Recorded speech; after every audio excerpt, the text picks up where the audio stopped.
Hello friends, this video on capacitors and capacitance part 11 is brought to you by examfear.com. No more fear from exam. Please make sure that you have watched all the videos till part 10 before going ahead with part 11. Now that we have studied capacitors, we have studied dielectrics. It is time to join them too. Now you will understand why did we break our heads to learn about dielectrics. That is because I told you that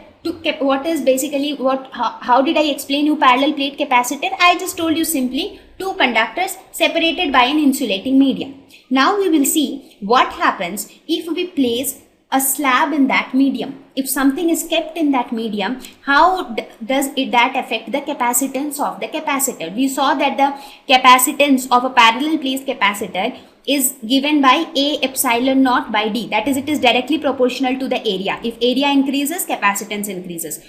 If distance between the plates increases, capacitor decreases, right? So it depends on those factors. So what will happen if we place something in that medium? Will the capacitance still remain the same or the capacitance will vary? So we will look at two different cases. In the first case, we place a slab which is conducting. We will place a conducting slab in that medium, that is between the plates of the capacitor, and we will see if the capacitance still remains the same or the capacitance changes. So we say that capacitance increases on introducing a conducting slab between the plates. So is it true or not? Let us look at that. Let us say this is our parallel plate capacitor, the normal parallel plate capacitor, where we say that this has plus Q, this has minus Q, and this is the electric field set up in the capacitor. Let us say this electric field is E naught. Now we say that we are introducing a conducting slab in between these two plates. Let us suppose that this conducting slab has a thickness of T. Let us say this T is the thickness of the slab. Okay, and the area of the slab is, say, A. Area of the slab is A. Okay, and the distance between these two plates of the capacitor is D. We will take the same denomination, and the area of each plate of the capacitor is A. So now before this slab was introduced, forget that the slab is introduced. Suppose there is no slab.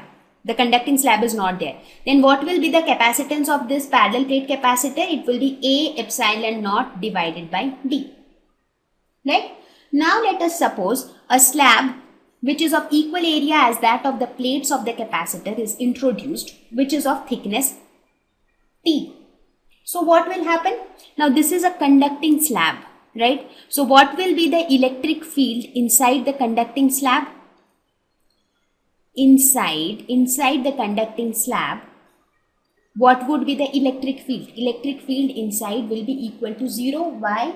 Because electric field inside any conductor is always equal to 0. You remember that? Okay. So inside the conducting slab, the electric field is 0. So that means what happens as you insert this conductor, because of this electric field E naught inside the conductor, the charges will start moving initially. Initially the charges will start moving and all the negative charges will come at this side. All the positive charges will come at this side. An electric field will set up, but this electric field will become equal to this electric field E naught. Therefore the net electric field will become 0. You remember, right? So now that means inside the conductor there is no electric field. So this electric field E naught, where does it exist? The electric field exists only in the region except the conductor. That means it exists in D minus T region. Means out of this D you remove this T, because inside this T there is no electric field. So the electric field exists in this portion and this portion. So it exists over D minus T region. Therefore, what would be the potential difference between the two plates? The potential difference is nothing but electric field into the distance between the plates, right? Electric field into the distance between the plates, because we know that electric field E is equal to dV by dr. That is, the gradient of potential is electric field. So we can say potential is equal to electric field, which is equal to E naught, and the distance over which it is there is d minus t. Right?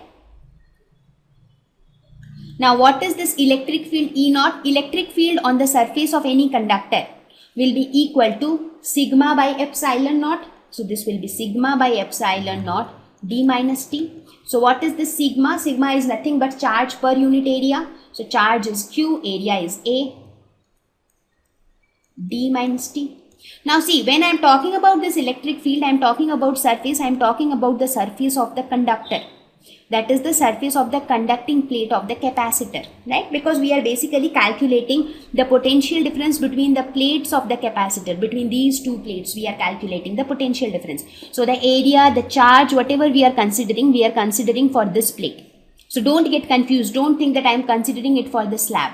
Wherever I am talking about plate, I mean the plates of the capacitor. When I talk about slab, I mean the conducting slab. Okay. So this is your potential difference. Therefore, what will be the capacitance? Capacitance is nothing but charge per unit potential.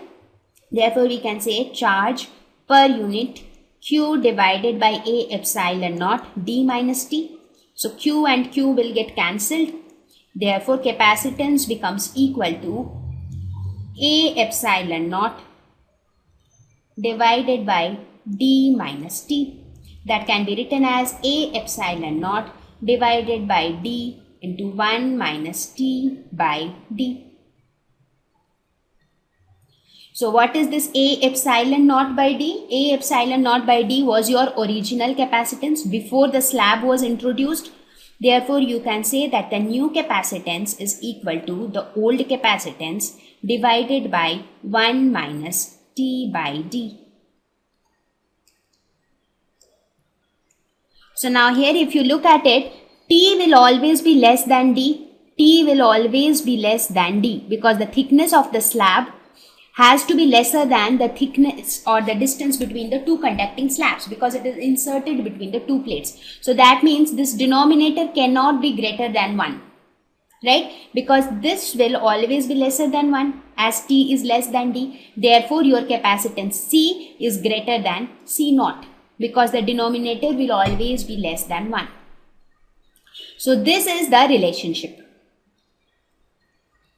Right? So we saw that the capacitance increases on introducing a conducting slab in between the plates.